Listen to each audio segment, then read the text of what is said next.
Hello বাঙালি আমার বন্ধুরা, তোমরা সবাই কেমন আছো? আশা করি অনেক ভালো আছো। তো আমি আবারও একটা রেসিপি নিয়ে হাজির হলাম A to Z ইউটিউব চ্যানেলে। আজকে আমি দেখাবো আলু দিয়ে একটা সুন্দর ডাঁটার ঝোল, নিরামিষ। তো গরম তো খুবই পড়েছে, তো ডাঁটার ঝোল তো খেতেই হবে। তো দেখতেই পাচ্ছেন ডাঁটার ঝোলটা কতটা সুন্দর হয়েছে। আর আমি এই ডাঁটার ঝোলটা কিভাবে বানিয়েছি আর কি কি উপকরণ এতে দিয়েছি, তো চলুন ভিডিওটি শুরু করা যাক। তো তার জন্য আমি আলু এইভাবে কুচিয়ে নিয়েছি। আমি 4টে আলু ছোটো ছোটো করে ওইভাবে কুচিয়ে নিয়েছি। আর সজনা ডাঁটাটা ঠিক 150 গ্রাম সজনা ডাঁটা।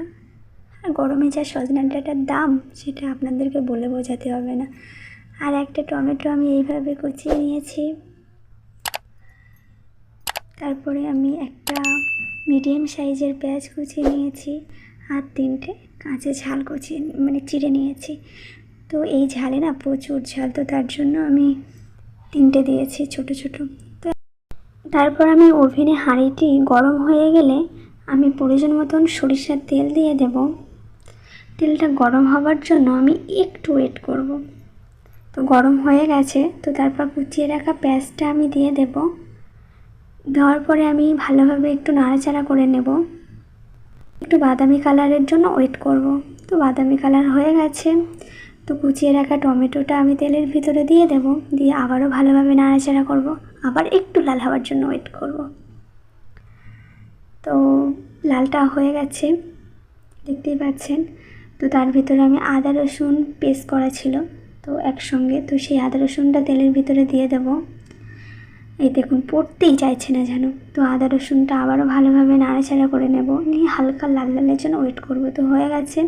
তো এর ভিতরে আমি একটু লবণ অ্যাড করব। কি বলুন তো, তেলের ভিতরে ওই যে আদা রসুনটা দেওয়ার পরে লবণটা না দিলে না যে মশলাটা না ভালোভাবে কষানো যায় না, হাঁড়ির নিচেই যেন লাগা লাগা হয়ে যায়। তো তার জন্য আমি 1.5 চামচ মতো লবণ দিয়ে আমি ভালোভাবে কষে নেব। আপনারা অবশ্যই লবণটা স্বাদ মতন দেবেন। তো আমি কষানোর পরে আমি সেই কুচিয়ে রাখা আলুটি আবারও দিয়ে দেব। দেওয়ার পরে আবারও ভালোভাবে নাড়াচাড়া করে নেব। ভালোভাবে নাড়াচাড়া করে নিতে হবে। 2-4 বার ভালোভাবে নাড়াচাড়া করার পরে আমি সেই হাতে বাটা মরিচের গুঁড়াটা 1.5 চামচ দিয়ে দেবো এর ভিতরে। আপনারা যদি এই মরিচের গুঁড়া রেসিপিটা দেখতে চান তাহলে অবশ্যই আমাকে কমেন্ট করবেন। এই মরিচের গুঁড়ার ফ্লেভারটা না খুবই সুন্দর, নিরামিষ তরকারিতে দিলেই জাস্ট জমে যায়। তো আমি আবারও ভালোভাবে নাড়াচাড়া করে নিচ্ছি। নেওয়ার পরে আমি 2 চামচ হলুদের গুঁড়া দিয়ে দেব। হলুদের গুঁড়াটা দিয়ে আবারও ভালোভাবে নাড়াচাড়া করে নেব। 2-4 মিনিটের জন্য আমি 2-4 বার নাড়াচাড়া করে নেব। দেখতেই পাচ্ছেন। তো নাড়াচাড়ার পরে তারপরে ভাজা ভাজা টাইপের হয়ে গেছে। তো তারপরে আমি 1 কাপ মতো পানি দিয়ে দেব। দিয়ে আমি আলুটা গলার জন্য ওয়েট করব, একটু 5 মিনিট মতন ওয়েট করব। 5 মিনিট পরে একটু ঢাকাটা আলগা করে দেখবো আবার। তো চলুন দেখা যাক। তো আমি সেই একটু ফুটে উঠেছে পানিটা। তো তার ভিতরে আমি সেই চিড়ে রাখা কাঁচা ঝালটি দিয়ে দেবো। আর এই সাইডে আমি ডাঁটাটা একটু ভেজে নেব। কী বলুন তো, অল্প করে কড়াইটা বসিয়ে ওভেনে তার ভিতরে একটু সরিষার তেল দিয়ে দিয়েছি। সরিষার তেল দেওয়ার পরে ডাঁটাটা সেই কড়াইয়ের ভিতরে দিয়েছি। কেন বলুন তো, এই যে ডাঁটার একটা ভ্যাপসা গন্ধ থাকে না, সেটা আর লাগবে না। আর ডাঁটাটা খেতে খুব সুস্বাদু, একবার বাড়িতে ট্রাই করে দেখবেন। তো ডাঁটাটা আমি ভালোভাবে একটু বেশি ভাজবেন না, হালকা করে একটু নাড়াচাড়া করে নেবেন তেলের ভিতরে। তো আমি এর ভিতরে হালকা করে একটু লবণ, অল্প পরিমাণে হলুদ দেব, দিয়ে আমি ভালোভাবে একটু ভেজে নেব। তো এই যে গন্ধটা আর থাকবে না। গন্ধটা অবশ্য সবাই পছন্দ করে, কিন্তু আবার অনেকেই ভ্যাপসা গন্ধর জন্য খেতে চায় না কিন্তু। তো আমি এই যে অবশেষে ভাজা হয়ে গেছে।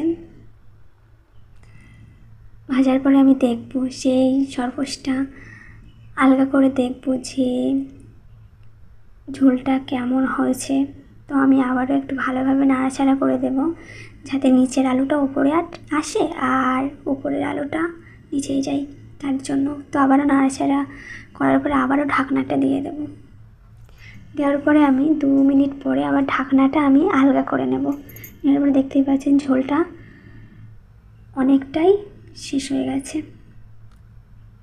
তো আবারও একটু নাড়াচাড়া করে নেব। নেওয়ার পরে সেই ডাঁটাটা আমি এর ভিতরে দিয়ে দেবো। ডাঁটাটা দিয়ে আবারও একটু ভালোভাবে নাড়াচাড়া করে দেবো। রান্না মানেই নাড়াচাড়া। তো তারপর সেই ঝোলটা মরে গেছে। তার ভিতরে আমি 1.5 কাপ মতো পানি দিয়ে দেবো। কী বলুন তো, বাঙালির রান্না খুব সুস্বাদু হয় কেন বলুন তো? এই নাড়াচাড়ার জন্য। প্রত্যেকটা মশলা দিয়েই নাড়াচাড়া করাটাই বেটার। তো সেই হবার ঝোলটা দিয়ে দিলাম। তো আমি আবার একটু কম মনে হচ্ছিল, আবার একটু দিয়ে দিলাম। দিয়ে আমি আবারও ঢাকাটা চাপা দিয়ে দেবো। দিয়ে আমি 5 মিনিট পরে আবার ঢাকাটা খুলে নেব। নেওয়ার পরে দেখতেই পাচ্ছেন আমার ডাঁটার ঝোলটা প্রায় রেডির দিকে। দেখতে পাচ্ছেন তো, গল্প করতে করতে ডাঁটার ঝোলটা রেডি হয়ে গেছে। আপনাদের সঙ্গে আবারও কাছ থেকে একটু নাকড়ির সাহায্যে দেখানোর চেষ্টা করছি। দেখতে পাচ্ছেন তো কতটা সুন্দর হয়েছে। তো আমি সেই হাতে বাটা মরিচের গুঁড়ো এর ভিতরে আবার একটু ছড়িয়ে দেব। দিয়ে আমি একটু 1 মিনিটের জন্য এটা চাপা দিয়ে দেব। মরিচের গুঁড়োটা ছড়ানোর পরে আবার একটু নাড়াচাড়া করে নিয়েছি। দেওয়ার পরে আমি ঢাকাটা 1 মিনিটের জন্য চাপা দিয়ে এই যে একটু ঘুরিয়ে ঘুরিয়ে আপনাদেরকে দেখানোর চেষ্টা করছি। কতটা সুন্দর হয়েছে তাই না? অনেকটাই সুন্দর, কিন্তু খেতেও খুব সুন্দর। দেখতেই তো পাচ্ছেন। তো চলুন পরিবেশন করা যাক। তো ঘুরিয়ে ঘুরিয়ে দেখানোর চেষ্টা করছি যে কেমন হয়েছে। তো এবার পরিবেশন করব, চলুন। তো আমি একটা প্লেট নিয়ে নিয়েছি। নিয়ে আমি একটা চামচের সাহায্যে ডাঁটার ঝোল, আলু এবং সজনের ডাঁটাটা তুলছি। তো আমি তুলে নিচ্ছি। দেখতে পাচ্ছেন গরম গরম তো ভাব উঠছে। তো অবশেষে তুলে নিলাম। কত সুন্দর দেখাচ্ছে তাই না? খেতেও খুব সুন্দর। তো এই ছিল আমার আজকের ভিডিওটি ভালো লাগলে লাইক, কমেন্ট, শেয়ার করবেন। আর হ্যাঁ, চ্যানেলটি সাবস্ক্রাইব করতে ভুলবেন না। আর আপনাদের কেমন ভিডিও পছন্দ আর কী নিয়ে আমি ভিডিও বানাবে সেটা অবশ্যই কমেন্ট বক্সে জানাবেন। বাই বাই, ভালো থাকবেন। আপনাদের একটা লাইক, একটা সাবস্ক্রাইবার আর একটা কমেন্ট আমাদের নতুন নতুন ভিডিও বানাতে অনেক অনেক আশা জাগায়। Please subscribe my YouTube channel.